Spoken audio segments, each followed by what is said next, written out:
Fine. Click.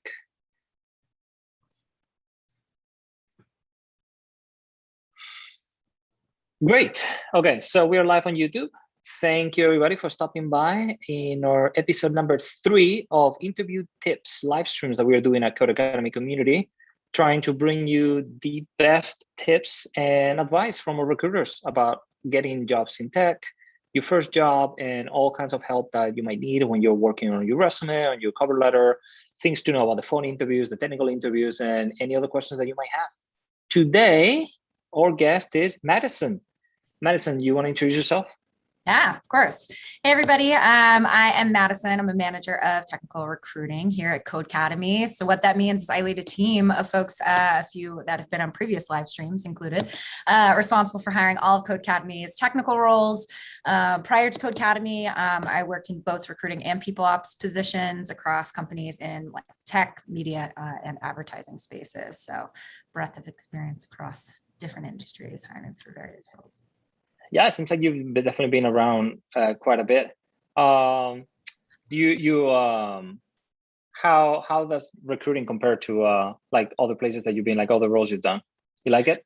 Yeah, recruiting in general. Yeah, no, I enjoy it. It's a lot of fun. I think our VP of people calls it like very much like a roller coaster, you know, because it kind of is like, oh, are we gonna hire these candidates today, et cetera, just to put it very lightly. So it can be a lot of fun, and I really enjoy building relationships with people too. So like getting people really excited about where they're going to work, I just think is super fun. And you know, that's why I've always been, you know, internal at a company. So like being able to, you know, help build teams at Codecademy that build things that like not only they care about, but I care about too. It's a lot of fun. You know, it's one of those things we keep repeating to our learners is that recruiters are also people. Like sometimes you're so stressed out, you're so, you know, that you're so caught up in the moment, like, oh, I'm applying for this job. What are they going to ask of me? Technical questions, soft skill questions, you know, the typical, like, tell me one time where you had a problem or how you fixed it sort of thing.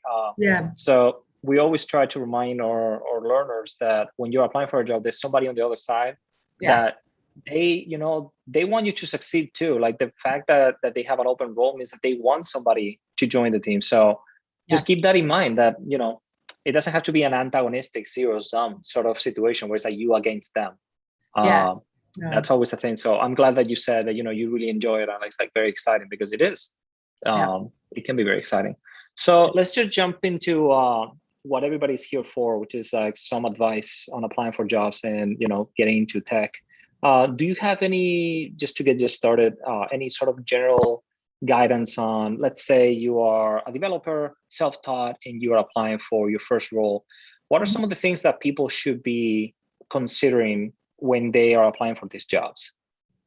Yeah. I think, you know, you could take that in a whole bunch of different directions as far as, you know, some basic, you know, do's and don'ts, or just key things to consider. I think when you're applying for roles is, you know, definitely research the companies that you're applying for at least a little bit. I think especially when you're earlier on in your career, right? Super helpful, I think, to try to get as deep of an understanding of a company and what they do as you can based on the information that's out there. There are a lot of different places you can go to try to look for, you know, more information on a company, whether that's on Glassdoor or just simple Google searches, right? Another tool that we use is Built-in NYC. Built-in, I believe, also just went national. So they, you know, have information about companies and content around companies all over the place as well. So there's a lot of different, you know, different tools you can use to try to find more information about a company. And then also, I think also try to find the company values and think about that and see how that aligns maybe with your own values as well. Codecademy, for instance, we have our company values on our careers page. And so I always, you know, get really excited when a candidate talks to me about, you know, the values on the careers page that they came across and how that relates to, you know, what they're trying to do and where they want to go next with their careers and everything like that. So definitely recommend, you know, trying to dig a bit deeper there. And then, you know, I think, of course, you know, continue to dig into the job descriptions, you know, continue to dig into your own resume as well. You know, I think you should be able to use a fairly consistent resume across the board. But, you know, if you notice it within a job description or within something a company is doing, you know, and they might be looking for some experience that you could maybe highlight a little bit more on your resume, that's not a bad idea as well to maybe like amp that up a little bit too. Trying to imagine myself in the position of first-time applicant, especially if they don't have any tech experience, or maybe they are career switchers or first time into tech. Yeah. You talk about researching companies and the values. I know there's like a hard balance between finding a good place and just finding a place that will give you a shot. How do you see like that tension happen a lot? Like, do you have any thoughts on like, well, you want to be somewhat picky in where you want to make sure that you're going to have the right mentors, you're going to have the right place to grow as a person, but at the same time, a lot of people are saying, look, I'm applying for 100 different places. Yeah. I just need someone to give me a shot. So is there like a balance? Is this something that people can be thinking about, or like any way of approaching this problem? It doesn't seem to have a solution. Yeah. I don't think there's an easy solution to that one, right? Because of course you want to find the place, not just a place. And I think that's a great mindset to have in that sense. You should definitely be picky, but also, a place, a company that you might not think initially would be the place, it might just be a place, could potentially be the place, if you're asking the right questions and can find out more information about how you might be able to grow there, or, how the teams work well together, or what the mission, 2 years down the line at a company might be. And that might get you more excited about that too. I think it's a bit hard. I think especially earlier on, it's good to maybe cast a little bit of a wider net, because it's also a lot of like, you don't know what you don't know sometimes too, right? And so you might, as I was mentioning before, like come across something that you didn't realize you would actually be kind of more excited about. And it's also okay to recognize that even if you might not do something you are the most excited about initially, you can definitely find a way to, learn things that will be valuable to you in your next role, and that maybe end up at the place the next time as well. So I think as long as you're thinking about what you're going to be able to learn from that job and how you're going to be able to grow, even if it's not like the premier company you want to work for, it's still a super valuable experience. So I think you can continue to guide your career in the ways that you want to that way as well. So what I'm hearing is that sometimes having a bit more of a medium-term or long-term approach to your career helps. Basically saying maybe short-term, you think this is not the place that you thought you would be, but if you think about longer term, like, accumulate experience, add that to your resume, you will always have like, I guess, kind of like put things in perspective a bit. You also touched on researching the company before you apply for. Has a good point to do when you're applying for jobs. How much weight should a candidate put into places like Glassdoor? Like, you look at the reviews and people are saying like, I was here, it was a bad experience, or like I did this interview, or they asked me these questions, totally out of place. Is there something to be aware of? Like, beware, like, okay, yeah, they're valuable, but put it in context. No, I think they are definitely valuable resources, but I think you have to be a little cautious as well. I don't think you can take everything at face value. Glassdoor, is essentially like the Yelp of reviewing companies. And so, you're going to get better or worse reviews, whether they're accurate, inaccurate. Obviously not everything is going to be inaccurate, so I'm not trying to say that, but definitely be cautious and feel confident in the fact that you should be able to ask questions throughout your interview process too. So even if you're still wanting to move forward with a company, even after maybe you've heard things that you don't necessarily love, or a little, I think maybe might be a little discouraging, at least initially. I think, just make sure you're asking those questions to address those concerns, because, potentially a review from even just a few months ago, it could have already been addressed internally, and adjustments might have been made, and, they can address how they're working to adjust those types of concerns or improve processes or whatever the case might be, wherever your concerns might be with those reviews. So I think definitely encourage candidates to not get totally turned off by things like Glassdoor necessarily, but use that as a part of their process when they're trying to figure out if this is really the best place for them. So definitely don't hesitate to ask those questions. That sounds like a really good idea. It's not, don't use that as a reason not to apply, but do keep it in mind maybe during the application process where the recruiter says, do you have any questions for me? Maybe that's the moment to say, well, I wanted to address this concern, or I wanted to learn more about this particular. That's a really good point. Is there like an etiquette when it comes to we're talking about researching companies? If you go to LinkedIn or Twitter, or like maybe you find some of the recruiters or some of the people at the company, like, is there an etiquette on like how far can you connect with these people before it sort of becomes maybe Yeah. crossing the line or becoming inappropriate? Like, how much research can you do, or how much connection can you do with a company before you should Yeah. worry about it? Like before it becomes a red flag. Yeah, right. No, because there's definitely a bit of a line, right? And I, encourage folks who have mutual connections, especially like if you didn't realize someone you went to high school with, or whatever the case might be, or just someone that might be in your network works at the company. Definitely encourage you to reach out to them via LinkedIn, or if you're that close with them, shoot them an email or whatever the case might be, and see if they have time to connect, or refer you to the right person. We see candidates who will reach out to folks within the department, that they're interested in applying for, and so on, which is okay. But I think, the biggest thing to keep in mind is that, folks, of course, have a lot going on at any point in time, whether that's work, personal, et cetera. So it might be professional or personal reasons that they might not be able to get back to you. So I think as long as you're understanding of folks who might not be able to, either follow up as immediately as you might hope for, or, take the time to connect on the phone, I think then you're okay. Because we've seen some candidates who, have kind of crossed the line and become a little more, don't understand, why you won't get on the phone with me, et cetera, when they're interested in learning about opportunities.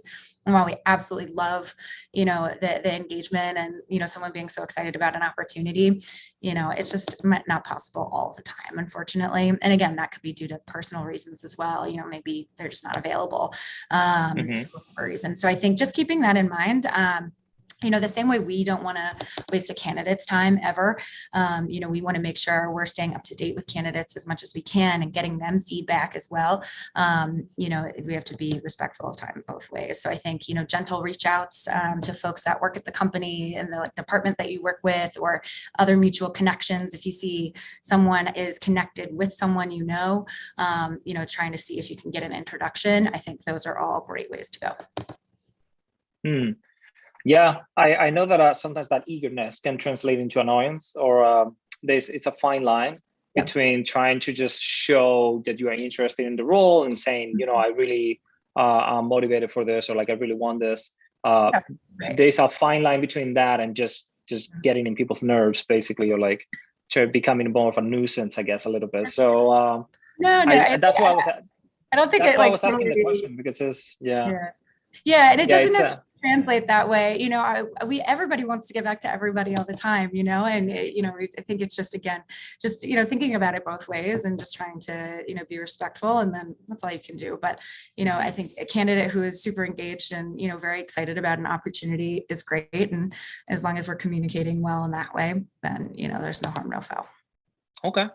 And thinking about newcomers applying for jobs is just in general, is there a rule? I know that I've heard different versions of this, but when you're applying for jobs, sometimes, especially if you don't have any prior experience, you might find yourself not checking all the boxes in a job description.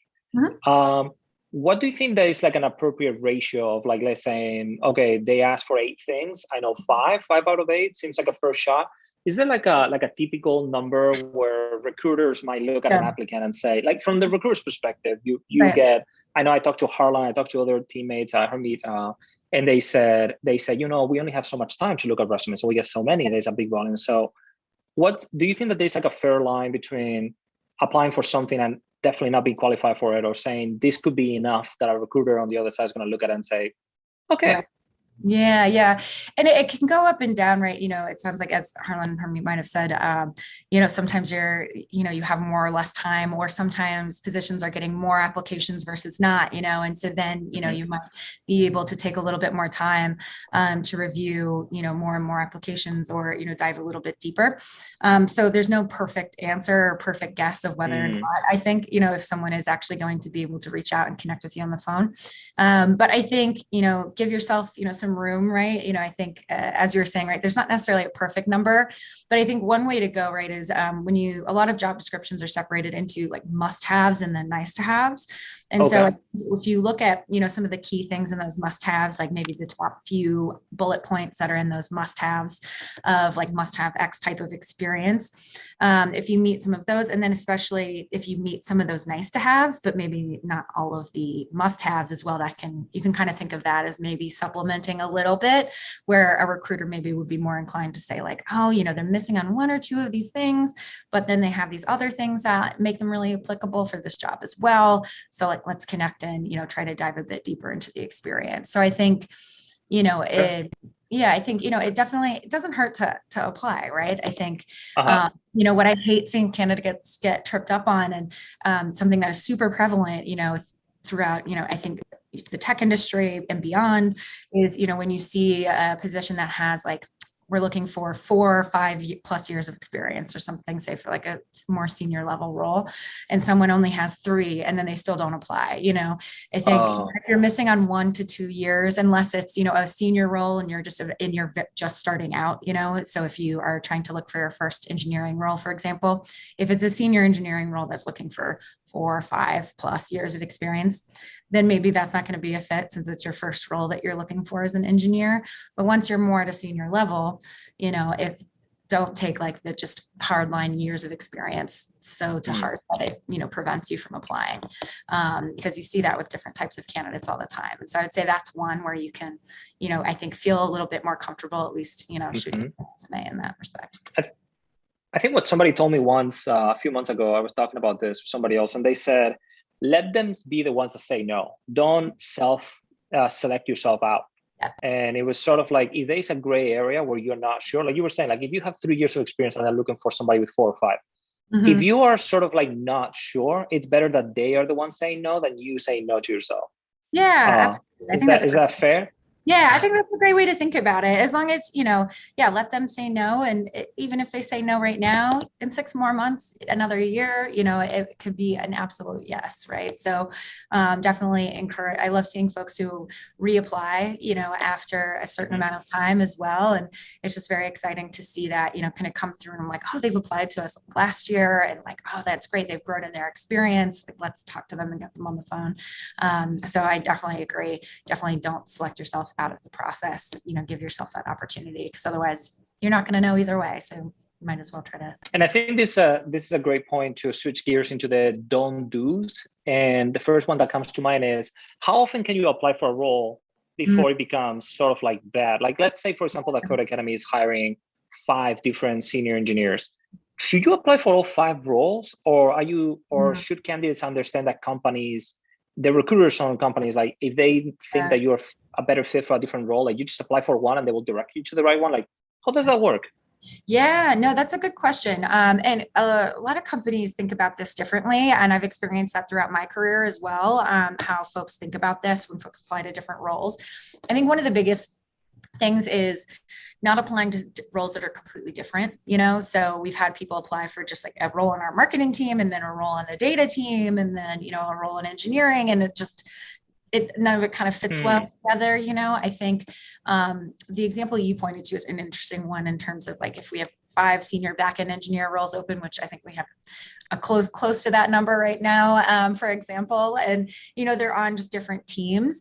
I think in that respect, you know, if the requirements are pretty similar, in that respect, I do think it's okay, you know, to apply to multiple roles in that respect, because you're essentially applying for, you know, a senior backend engineer role, and it can be helpful to potentially get your resume seen a bit more, because you might have different recruiters working on different roles. And so that way, you know, you might have more of a likelihood of being seen that way. That otherwise, I would say usually try to stick to one. But I think if it's similar types of roles that way, it is okay to apply to both. But again, it's tough to say, because companies do think about it differently. I've worked at a company before where they're like, if they apply for more than one role, we don't even want to talk to them, because then they don't know what they want to do. And I was like, okay, that seems a bit harsh. But you know, that was the way they were operating at that point in time. So, you know, we handled things a little differently on our end, but you know, I think there's no perfect answer. So again, I think if you're applying to a similar type of role, like back-end engineer, for instance, then you know, I think you shouldn't necessarily be putting yourself in danger if you apply for multiple teams. Yeah, because I imagine that when you are applying for jobs, you might be you might be concerned that they're gonna think of you like, hey, this person is applying for so many roles at once. And usually when you want candidates that are strong at the role that they're applying for. So if you apply, like you said, for multiple roles, it might come across as you are not good at any of them. Right. And right, like a little, maybe that it just comes a little like dissolved, I guess, or like diluted. It's just like you value dilutes a little bit when you apply for multiple roles. And I know that some, especially for junior roles, sometimes people are concerned that if they apply, even when their roles are similar, it's one, like you said, if you apply for more than one, maybe they will disqualify you right off the bat. And number two, they're concerned that they build some sort of rapport with the company where they're like, well, this person just applying for anything. So, like they just drop five copies of the resume here, whatever. So I know that that's a valid concern for some people that just feel like, they don't want to seem too desperate, but they do want to increase their chances of getting hired. Yeah. That's why I think if you're applying for, a similar like back-end engineer role, right, it can make sense to kind of, socialize your resume a little bit more in that way. But when they are quite different types of roles or with roles with very different focuses, I think that's when folks might start to question too, like, do you have an understanding of what you're looking for out of your next role?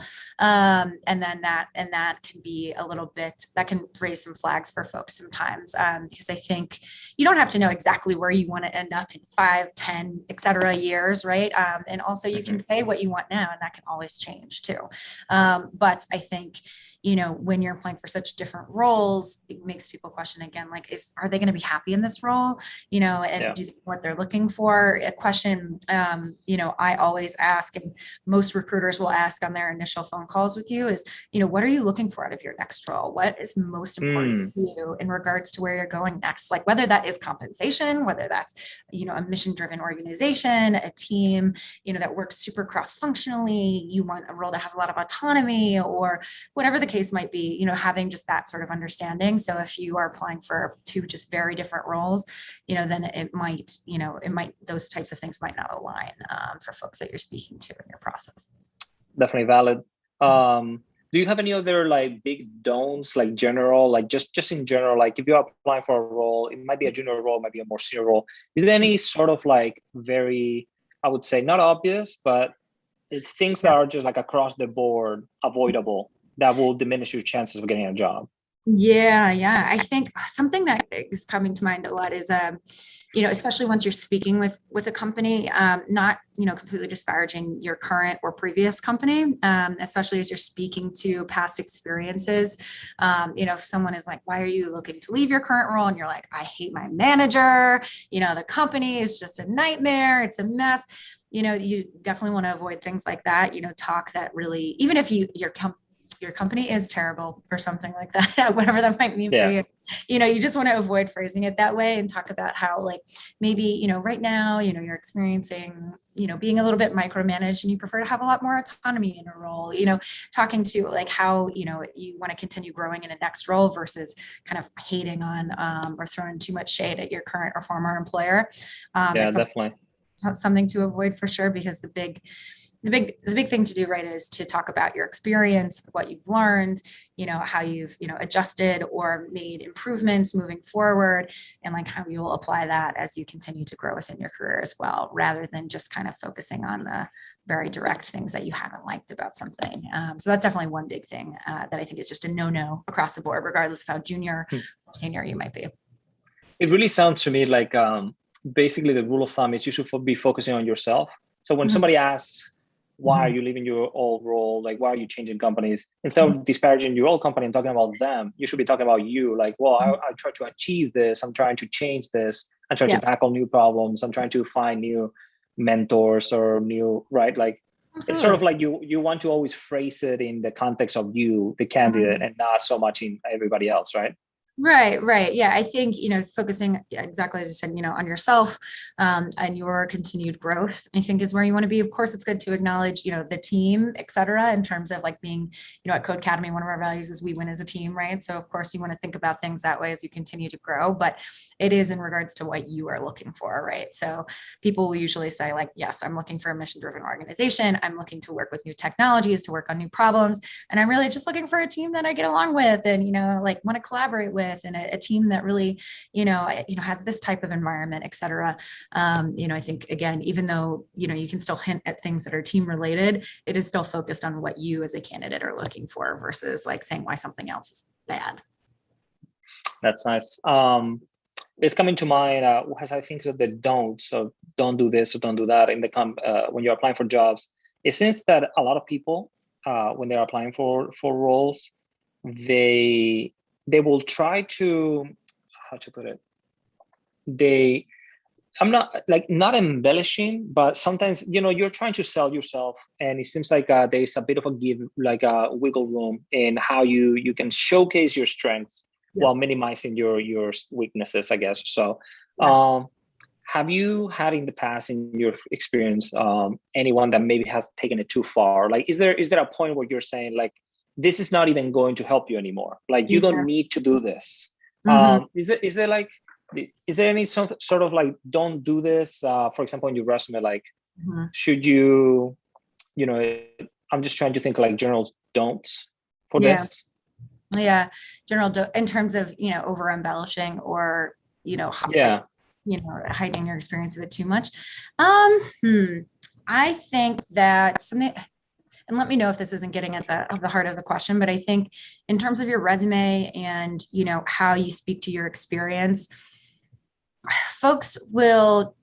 interviewers will usually be able to tell, when something is kind of like, where they're getting question marks about, did you do this, or did your team do this, or what, you need to very much be able to speak to the part that you played in that experience, where, you can very clearly talk about, what you accomplished in previous roles, discussing the project specifically that you worked on and being able to deep dive into that quite a bit. Obviously, if you're a very senior engineer, let's say, talking about a project you worked on 10 years ago, maybe you don't remember all of the key details, but within your experience or two, or in your current role, being able to speak to what your role was, within the work that you did or projects you worked on, what resources you had, what kind of impact the project had and who you worked with, and talking about, what that team structure looked like, and, being able to speak to, your working style or how you iterated on a project, et cetera, really being able to like drill down into the details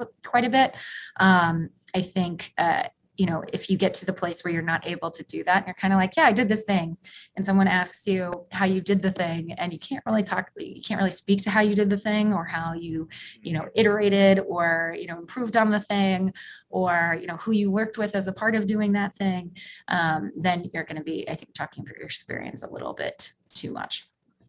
Yeah, that's fair. I think, people can tell. I think, especially recruiters, I think it's important for our learners watching this to remember that recruiters are professionals that are doing this for a living. Like, you're not the first candidate, and they know what they're doing. So it's a lot better to be honest. Yeah. And that's gonna get you farther. That's gonna get you far more than trying to work through.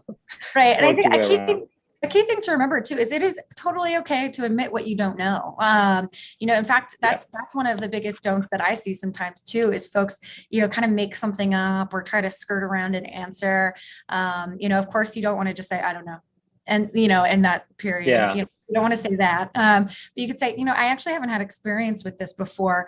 But, in a situational sense, here's what I think I might do. But, this is also, I want to recognize that this is an area of growth for me.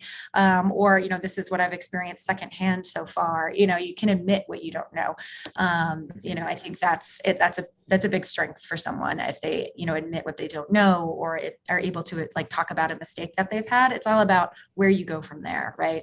So acknowledging any growth areas or ways you've improved in the past and things like that is, in my opinion, and most of the folks I've worked with in interview processes, a big thumbs up, from everyone.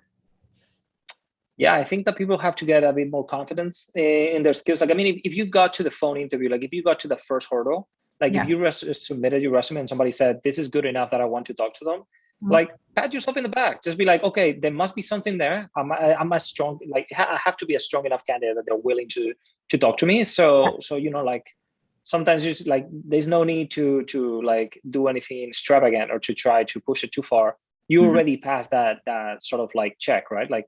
You already showed that. So I think, some people just like, put it all in context. Before we finish, I wanted to also ask you, we touched this in the beginning, some of the resources that our learners can use to prep for interviews or to prepare in general for interviewing. I know that there's a lot that goes into this. So there's typically for a tech company, there might be a phone interview, there might be like some sort of screen, there might be technical interviews in the back and behind it. You might be talking to future peers or senior managers that you might have to have some take-home exams or whiteboarding interviews, depending on the interview. So there's a lot of moving pieces, and all throughout the process, you're having to showcase your skills, and you need to be humble, and you need to like all these things. So besides, we already mentioned Glassdoor. Do you have any other resources that people should be utilizing more, that you see that you maybe feel that they are underutilized when candidates are applying for jobs? Like, for example, we talked about researching. Is researching on Twitter or LinkedIn like a strong thing to do? No, I think, utilizing all of those different channels like Twitter, LinkedIn, et cetera. But again, I would say, especially if it's comments, kind of like Glassdoor, right? You can't rely on, what everyone else might be saying. So a lot of stuff on Twitter, right, is a lot of opinion or, various different types of content pieces. So I think, don't necessarily take it just at face value. I think, other good things to keep in mind outside of just resources and researching the company is, as you get through parts of the interview process, not being not being afraid to make sure you understand who you're going to be meeting with. So if a recruiter ever doesn't, give you the schedule of folks that you're meeting with, they're just like, hey, you're meeting at this time for 3 hours, see you there. Definitely ask them who you're meeting with. If possible, ideally they'll provide you with LinkedIn information so you can research a little bit about who you're meeting with. Obviously you don't need to go down a whole rabbit hole of finding out every piece of information about your interviewers. But it's just helpful. I think it humanizes the experience a little bit more of, being able to understand a little bit more about your interviewer's journey and how they got there and things got to, let's say Codecademy, for example, and all of that good stuff. And I think, thinking about that, not being afraid to, ask your recruiters if they can hop on a call before a final round interview to chat about what you can expect and answer any other questions you might have. I think, not hesitating to ask questions to your recruiter or in your interviews, especially as you go through the process. Definitely, prepare questions that you might have or, that you might have time to ask throughout your interview process. I think that is also a really great way to learn about the company.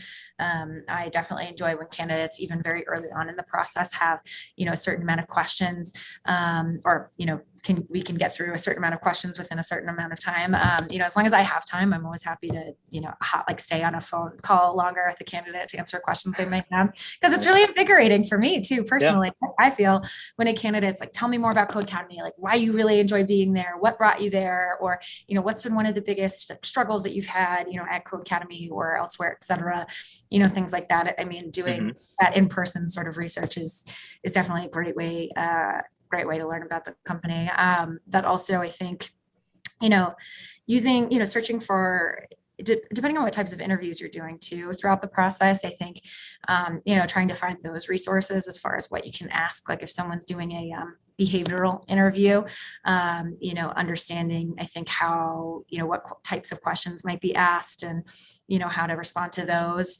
Again, I think taking the approach of, being able to really deep dive into your experience so far, whether how limited or vast that is, and just being able to, as confidently as you can, speak to what you've done, the parts that you played, how you've improved, what you've learned, et cetera. It's definitely, one of the best ways to prepare yourself for any interview process. All right. Just as a closing question that I have, a lot of our learners, especially we keep coming back to the ones that are trying to get the first job in very junior roles. I've heard in the past from some of our teammates that they know, okay, I accept that you're applying for a junior role, so there's some leeway or there's some concessions that are given, or in terms of your experience or your work experience or what you've achieved, because obviously this is going to be your first role. So I know that a lot of people get nervous about the soft skills part. And they were they're going to ask me how I work in teams. They're going to ask me how I solve problems in teams or how I communicate, my communication skills. And some people put in their resume, it's almost like a gimmick, on the side of the resume, it might say skills and says teamwork, communications. I don't even know what that means. Right. So do you have any thoughts on the whole soft skills area of interviewing and going through that interview process where people don't know how to showcase them, they don't know how to practice them, they don't know what to get them, they don't know what Yeah. to do with them? Have you seen like in the past like this struggle, and like do you have any advice Yeah. about this? Yeah, absolutely. No, I think that's a great question, and a great thing for folks to think about, especially earlier on in their careers too. One thing that's coming to mind is, don't hesitate to utilize experience that you think might not be relevant for these types of questions. For example, especially if you're a career changer, right, and you're moving into software engineering, when someone might ask you about, like, can you give me an example of a time you worked in a team, for a project, whatever the case might be, that does not have to be necessarily, an engineering project. That can be from, something that's coming to mind for me, before I went into recruiting, I worked in hospitality, I worked in retail, et cetera. And so moving into the recruiting space for the first time, I didn't have that experience, and that's okay. But there are other ways to think about, similar soft skills and how that translates to any type of position. So when you're thinking about those soft skills type questions about, can you tell me, about your collaboration skills, things like that, that probably wouldn't be the question, but it's what I'm going with right now. Can you tell me about your soft skills? Can you tell me about your soft skills? Not so much. That wouldn't be the question, but one big question that comes to mind is like, can you tell me about a time you made a mistake? As a junior engineer, you might be like struggling to come up with like, oh, when did I make a mistake in terms of like, engineering, or how that might, play into the role here. Talk about something else. There are tons of other experiences that you most likely have, whether they're, inside engineering or tech or not. Because again, soft skills apply anywhere, not necessarily just to this specific role. So of course, if you have an example that's relevant to this specific role, use that. But if you don't, it's not like where a part of, your background of what you've been in previously, bring it from elsewhere. Like, talk about the job that you had in high school, or, something that you learned at a club, that you were a part of, at any point in your life, for example, or, just whatever the case might be.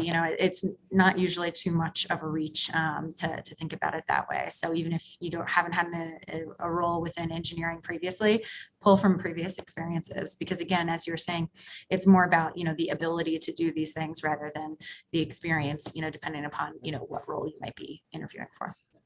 Yeah, I know that I tell people all the time, if you don't do your research, right? Like what kind of things you need for your role. And then once you've done your homework and you know what you need, if you don't have it, you can get it. Like, especially now with so many online communities and so many online opportunities, if you feel like, oh, I don't have a good example of working on a team or leading a team, develop your skills online, and there's so many communities online that will give you that chance of like collaborating with people online, and then you can showcase that, I collaborate with 5 people online, we built these things together, we did this thing, right? So I feel like soft skills is one of those things where it's not immediately obvious, kind of like when you're going through coursework, like, oh, these are my lessons on Python. It's not so immediately obvious, but at the same time, I feel like soft skills are everywhere. Like, you just talk to people, you're dealing with people, you're developing your soft skills. So yeah, absolutely. Okay, well, I want to leave a few minutes for Q&A, so I'm going to go check on the chat and see what people are talking about. Let's see if we have any questions for you. Let's see, somebody was asking how long they should be waiting before they reapply for the same company. So specifically, if they were applying, let's imagine they're applying for Codecademy. What is like a good time frame for saying applied, didn't get it? Is it 3 months? Is it 3 months, 6 months? Yeah. Is it longer? Yeah, no, it depends. It depends on the role. I would say anywhere from 6 months to a year, typically, depending upon like how far you got in the interview process. If you applied to the role, and, we never got on a phone call, for instance, whether that was because we just closed the role, before we were able to speak, or, we weren't ready to move forward at that point in time, I think applying sooner is totally fine as well. Until you are able to sort of like get on the phone, with that recruiter, or, get a more concrete answer as to, why we're not moving forward.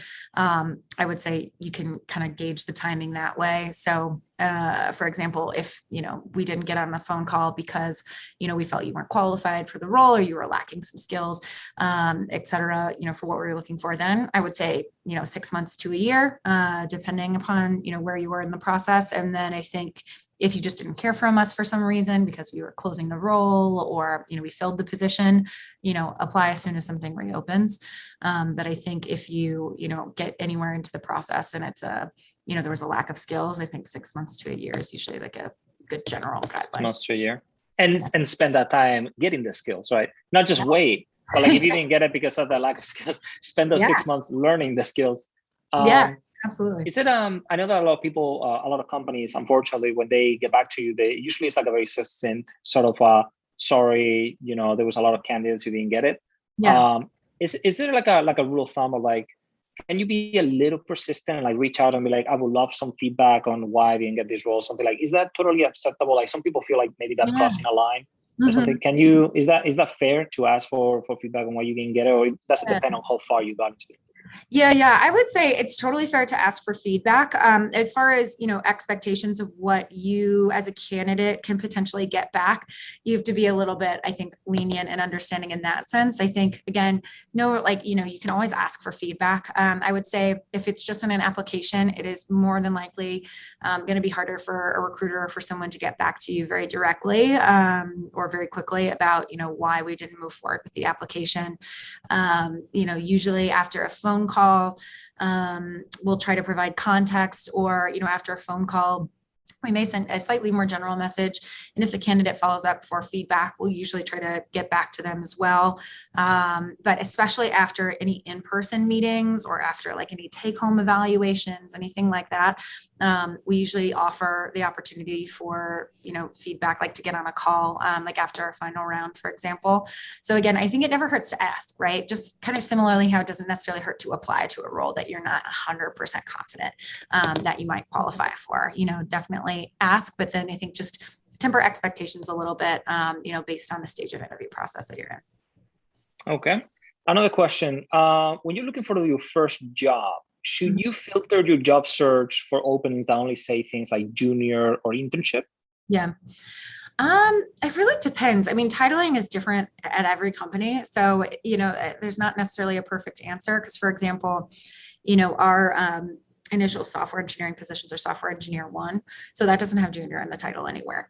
So for, that might then edge you out of some opportunities as well. So I think, so I guess it depends on the company. It's like you research the company, and if they like to call their junior roles software engineer 1, then don't search for junior developer, right?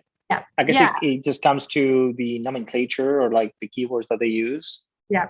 Yeah, there might be a few key titles that a lot of places use that, as you said, companies can call anything a number of different things too. Of course, they want to try to align with industry standards too, but there's no one perfect thing that, I can 100% say, every single company uses. So I think, as you said, it's a good idea to take a look at, that company, research them, see what some of their folks that maybe are a little bit more junior, call themselves on LinkedIn, and then make searches that way.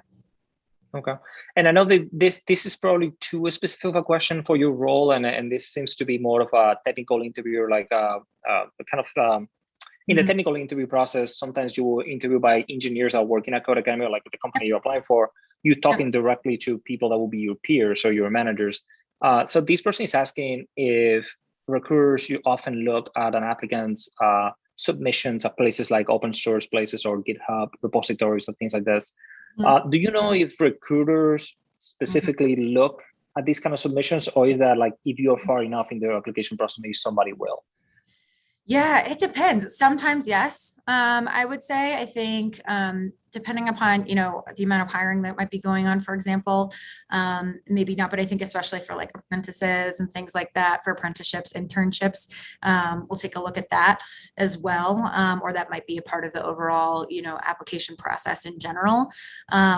One thing I can say is, for example, when we might be looking for candidates for a role, if we're not getting enough folks applying, or we do try to proactively just like reach out to candidates as well that might be a fit for positions at times. And we will use things like GitHub, for example, to search for folks too, based on like the technologies that they're using and their submissions and things like that. So it definitely doesn't hurt, to have that available. And I think as a part of interview process, that's something that a lot of companies look for as well, as far as, what you're doing outside of, just your 9 to 5 sort of role, to contribute to the overall, sort of tech space and engineering community in general. Okay. This person is asking about technical interviews, and they're wondering if technical interviews change depending on the experience showcased in your resume. So I think this is my thought.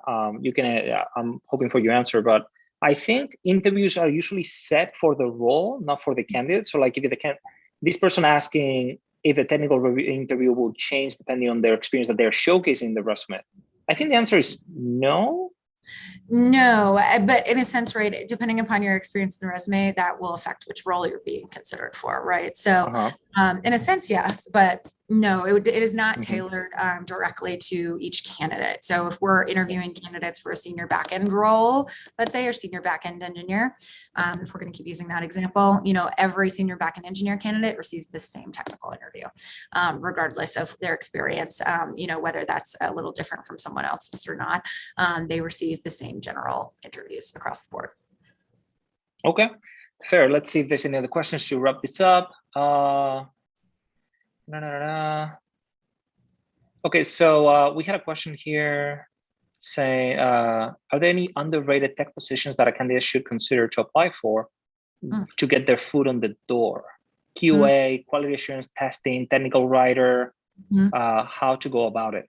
So have you seen in your experience working here at Codecademy, like any junior roles that tend to be more first-time friendly? First-time friendly. First-timer friendly. That's so tough to say. It's so tough to say. I think not a bad question at all. I think very interesting one. I've got broke my way into recruiting by doing something completely different, but kind of doing an initial get your foot in the door sort of role. So I completely understand that. That I think tough to say. I think at Codecademy specifically, for example, there's not one position I would point to. I think any good company will try to help facilitate a transition for you. If you come into one role and realize that you would like to, continue to learn more about another type of opportunity, whether that's, technical or not, a good company will help support that transition. Of course, you have to temper your expectations a little bit. You can't just start and be like, actually, never mind, I want to go be an engineer. Can you make that happen in the next month? No, that won't happen. But for example, we have folks at Codecademy who have made internal transitions since I've been here, and we've been able to support those, because they've been within their role for a certain amount of time, and they spoke to us, whether it was from day one or a year into the role. They realized they were really interested in learning more about something else.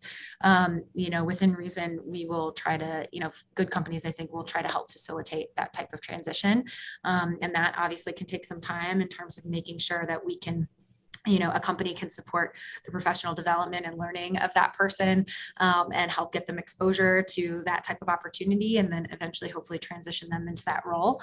So I think those opportunities can potentially be anywhere.